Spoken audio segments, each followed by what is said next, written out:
Welcome to the Iferia TechCast, where we bring you all things science, engineering, technology, and innovation.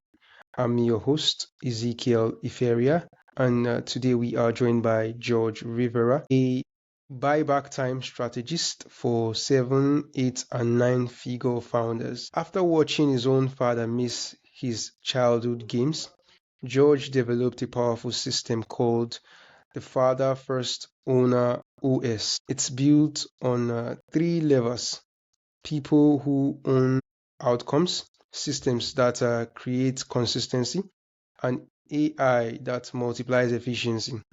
His mission is to help founders eliminate key person dependency, pass the 2-week vacation test, and scale their profits without sacrificing their presence at home. In this episode, we'll dive into his practical frameworks for reclaiming 10 to 20 hours a week. So, George, welcome to the show, sir. It's an honor to have you here. Thank you, Ezekiel. Excited to be here. Right, so let's dive in. George, the entire philosophy behind your work stems from a powerful piece of advice from your father. Don't miss Leo's game. So, how did that single statement fundamentally change how you viewed success and the architecture of your businesses? Yeah, no, it's a good question. Let me rewind a little bit to kind of the beginning where this all started and that statement stems from. So, this is like back in the early 90s. And, in the United States, we have middle school and high school is grade 6 through 12. And I used to play basketball and other sports, pretty competitive. And I'd say there were about 40 games in total that I played during my years. And out of those games, my dad only made it to one game.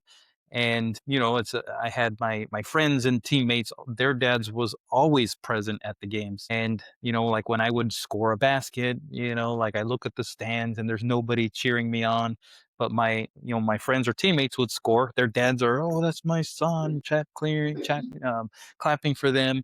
And I remember looking at another dad while he was, clapping and high-fiving his son.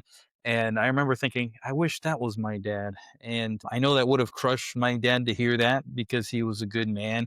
But he gave his whole life essentially to what he was doing for his career, for his work. He was a good doctor, very professional. He was the best in in his category. But when it came to the moments that matter, he wasn't there. He wasn't present. And so fast forward about 20, he's getting ready for what he thought was his 40th year in practice, his 40th year being in his own private practice. And he was only 67 years old. And his parents, my grandparents, had just passed away 2, 3 years before that at the age of 95. So he's thinking, oh, wow, I got a lot of life left because my parents lived a good long life.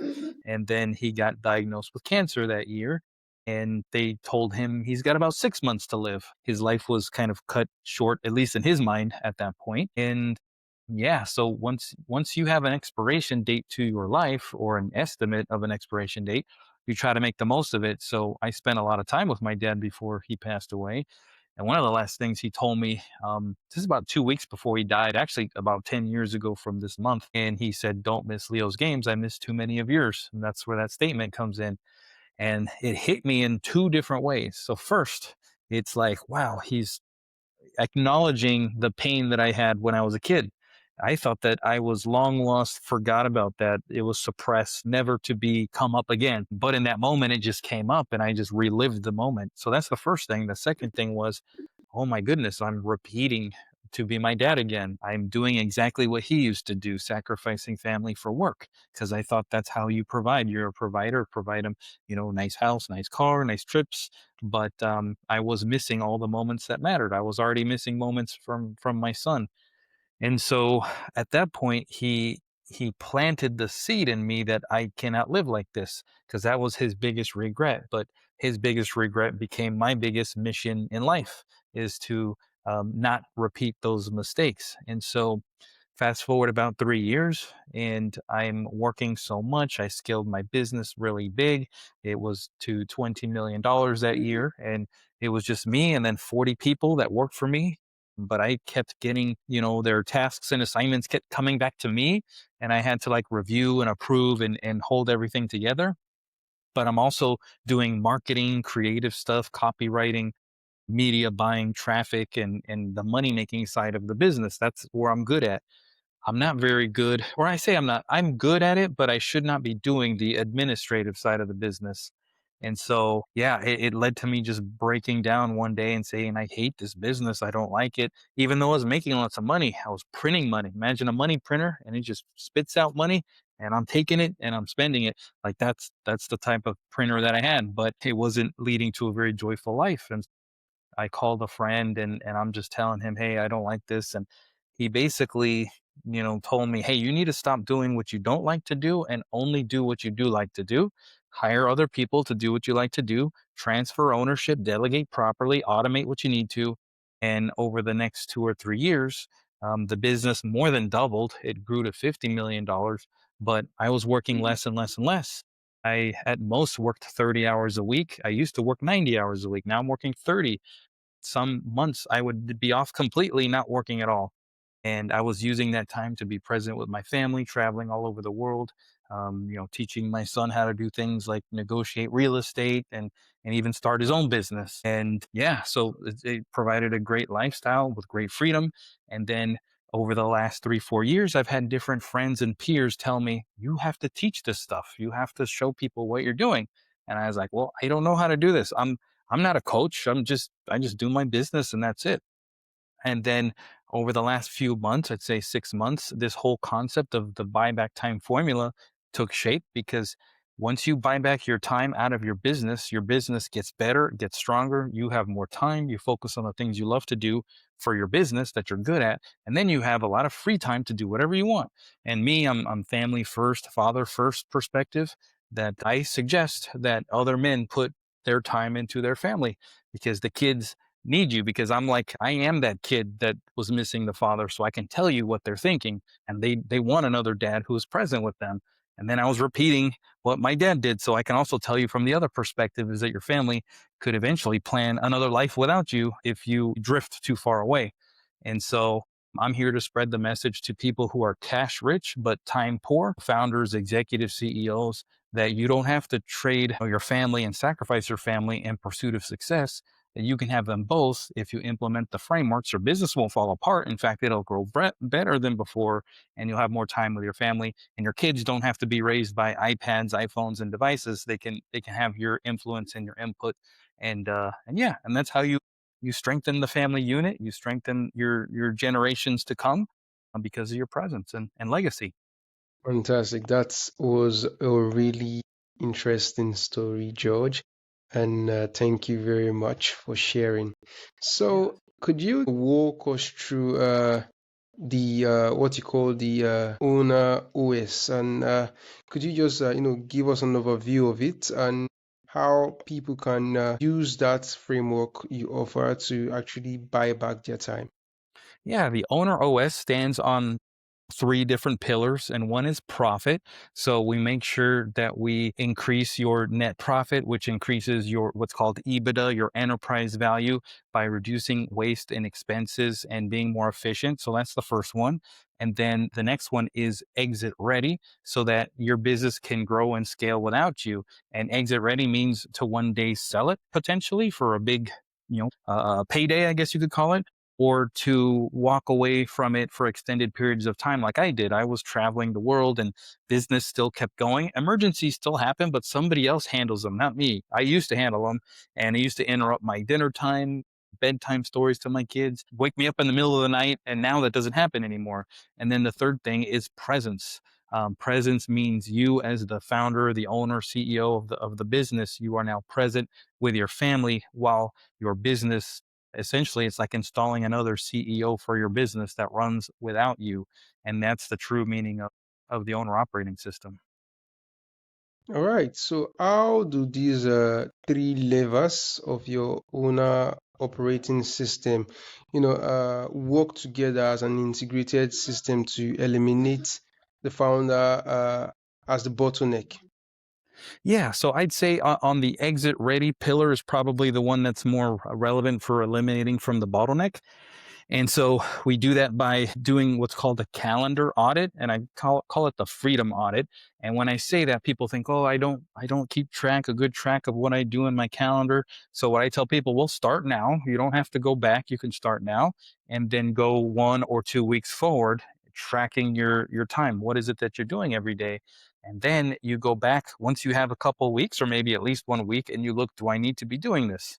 And then you need to establish a dollar value for your time. Some people it's $100, some people it's 500, some people it's 10,000. But whatever that dollar amount is the task that you're doing, could it be done for less? If it can be done for less, then you should not be doing it. And most people that I talk to that resonate with this message, they have the resources or they have a team in place where they can delegate to, but they're not delegating properly.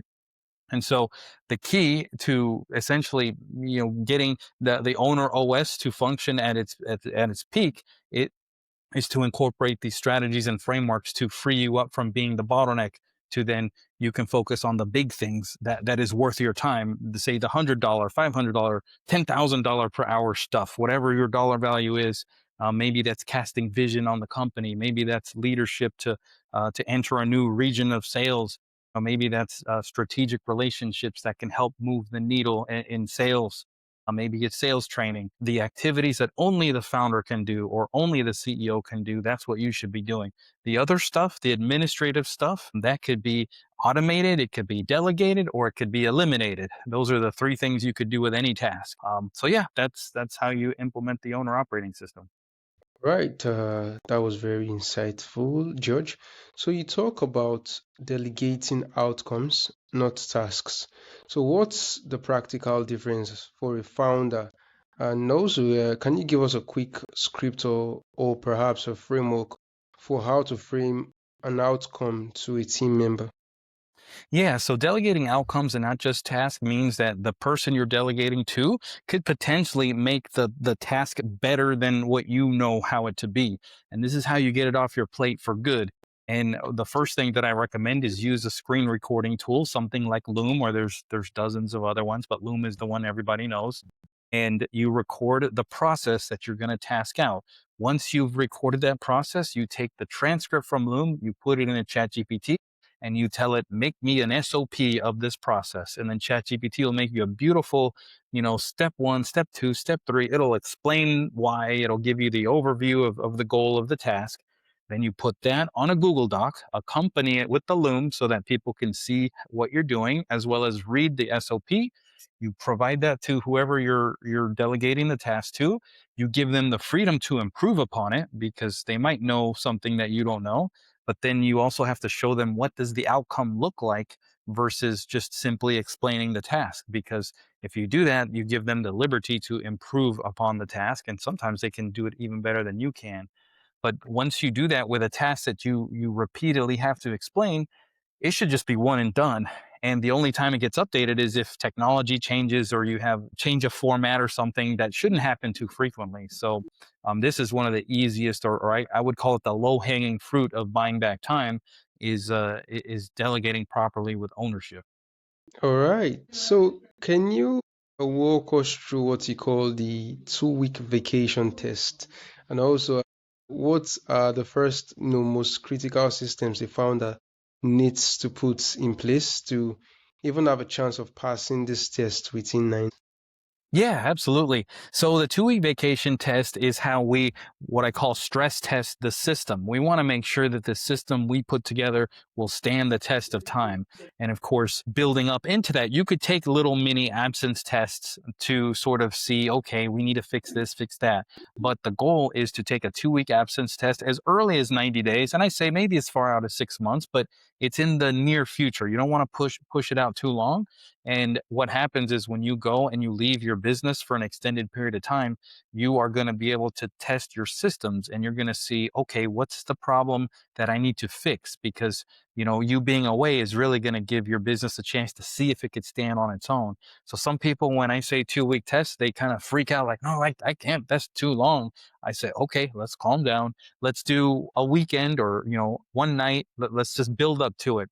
And then that way we can see, oh, we need to strengthen our communications, or, oh, nobody's sending out this email, or little things will come up that you can kind of patch together to make sure that the next time you take an extended absence, that it can run without you. So yeah, that's the theme of the absence test.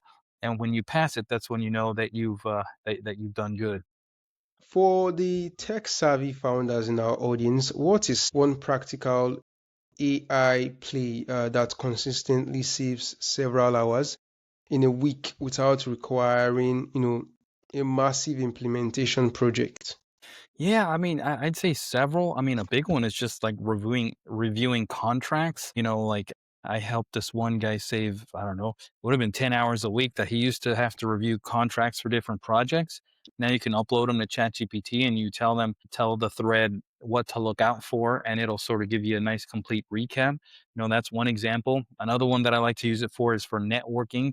So every time I meet somebody new, I'll put it into a networking thread and I'll explain the person's name, what they're good at, and that way it'll catalog everything and then it'll give me suggestions of who to connect or who could be useful for what purpose. And that's been great from a networking basis. Another one is just coming up with content ideas. Once you get it trained a little bit on how you think, then you never have to really think hard about what contents to talk about. It's going to give you some good suggestions based on the information you've initially provided. And so yeah, those are some savings right there. Yeah, and just brainstorm new strategies and tactics, and from making content videos.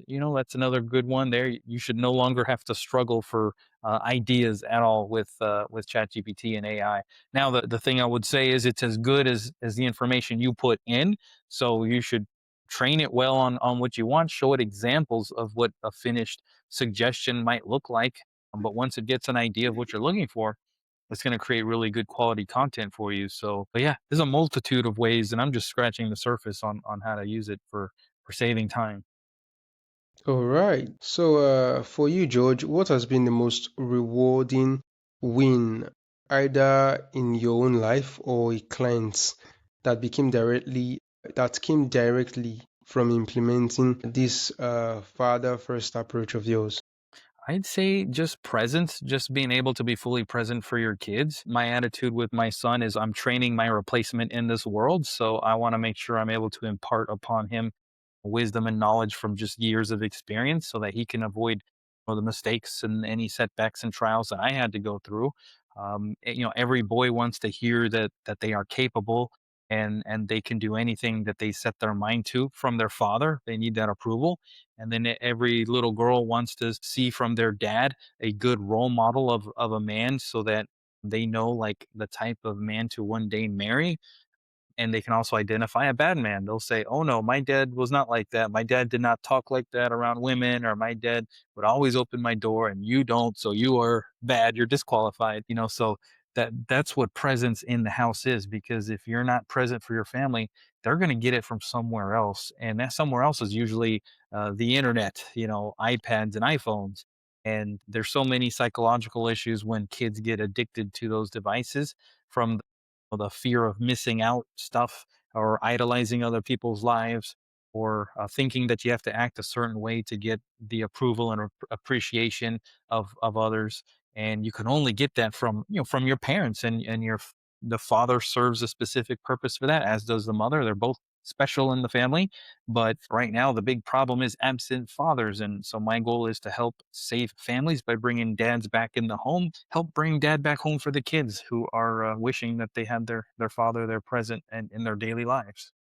All right. So, George, what gives you the most hope about the next generation of entrepreneurs and their approach to balancing business and life? Yeah, I would say just a more cohesive family unit is what I'm most excited about.